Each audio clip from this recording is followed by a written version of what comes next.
नमस्कार।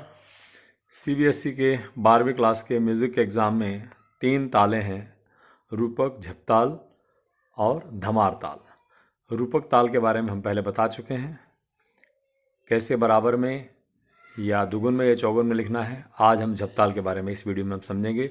झपताल 10 मात्रा की होती है और जो मैं अभी लिख रहा हूँ इसको लिखने को बोलते हैं या तो बराबर, ठाह या एक गुण, तीनों एक ही बात है। प्रश्न अगर आ जाए कि झपताल को बराबर में लिखिए या ठा में लिखिए या एक गुण में लिखिए, कैसा भी आ जाए आपने वही करना है जो मैं अभी कर रहा हूँ।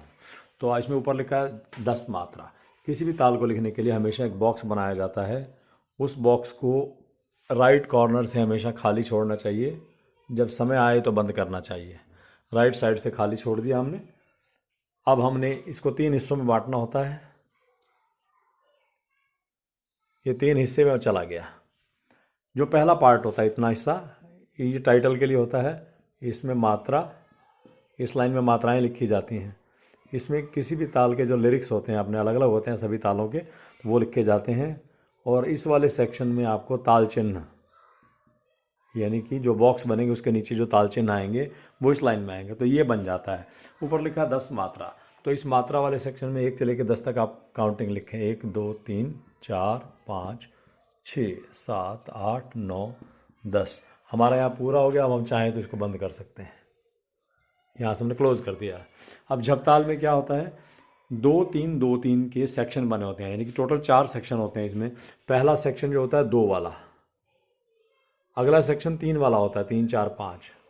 उससे अगला सेक्शन होता है 2 वाला, फिर 3 वाला। तो ये 2 फिर 3 फिर 2 3, यानी कि 2 3 में सेक्शन बने होते हैं। जो इसके लिरिक्स होते हैं वो इस प्रकार से होते हैं। धिन ना, तबले पर बजाई जाती है ये ताल। धिन धिन ना, फिर तिन ना और धिन धिन ना। अगर आप ध्यान से देखेंगे तो ये 3 वाले दोनों सेम है। यहाँ भी धिन धिन्ना है, यहाँ भी धिन धिन्ना है, लेकिन ये जो धिन धिन्ना है ये धिन्ना के बाद है, ये जो धिन धिन्ना ये तिन्ना के बाद है। तो बड़ा आसान है, धिन्ना धिन धिन्ना, तिन्ना धिन धिन्ना। तो कोई ज़्यादा मुश्किल नहीं है, लेकिन बोलेंगे तो मैं बोल के बता रहा हूँ। धिन्ना धिन धिन्ना, तिन्ना धिन धिन्ना, धिन्ना धिन धिन्ना, तिन्ना धिन धिन्ना। इस प्रकार से बोला जाता है। अब इसमें जो पहला विभाग होता है, इसकी पहली मात्रा के नीचे एक क्रॉस लगाते हैं, इसका मतलब सम, इसको सम बोलते हैं। और इसी को पहली बार ताली बोलते हैं। पहली बार ताली इसी को बोलते हैं, सम भी इसी को बोलते हैं। क्रॉस इसका मतलब है। जो दूसरा सेक्शन आएगा उसमें 3 के नीचे आपका दूसरी बार ताली आएगी। इसमें ये पहली बार ताली थी, ये दूसरी बार ताली है। यहाँ पर आएगा खाली, यहाँ पर ताली नहीं आती।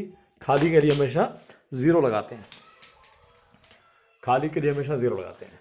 और फिर 8 के नीचे आपका आ जाएगा 3, तीसरी बार ताली। ये पहली बार ताली थी, ये दूसरी बार ताली आ गई, यहाँ तीसरी बार ताली आ गई और यहाँ पर खाली आ गई 6 के नीचे। ये आपका हो गया झपताल का। अब इसी को देख करके नीचे परिचय अगर आप देखेंगे ध्यान से, यह एक प्रचलित ताल है, ये हर ताल में लिखना होता है। नंबर 2, इसमें 10 मात्रा होती हैं, आप देख रहे हैं ऊपर। नंबर 3, इसमें 4 विभाग होते हैं, आपने देख ही लिए। 2 3 के 4 पार्ट्स हैं। फिर क्या लिखा है नंबर 4, चौथी लाइन में, पहला और तीसरा विभाग 2 मात्रा का। आप देखोगे पहला पार्ट और जो तीसरा पार्ट है ये वाला, ये 2 मात्रा के हैं। दूसरा और ये चौथा, ये 3 मात्रा के हैं, ये लिखा है। फिर 5वें नंबर में लिखा है पहली, तीसरी, 8वीं मात्रा पर ताली होती है। पहली, तीसरी और 8वीं मात्रा पर ताली है। तो आप देखिए, पहली के नीचे ताली है, तीसरी के नीचे ताली है और 8वीं के नीचे ताली है। 3 बार ताली है।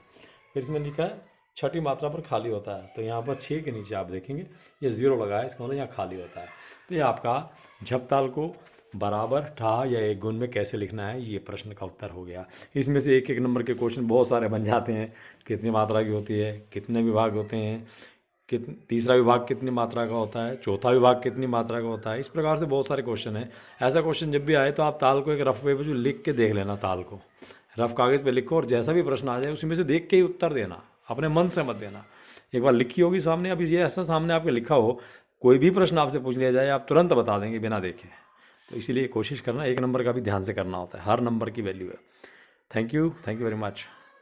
लेकिन ये तभी समझ में आएगा जब आपने झपताल को बराबर में लिखना, हाँ ऐसे ही करना इसका। Thank you.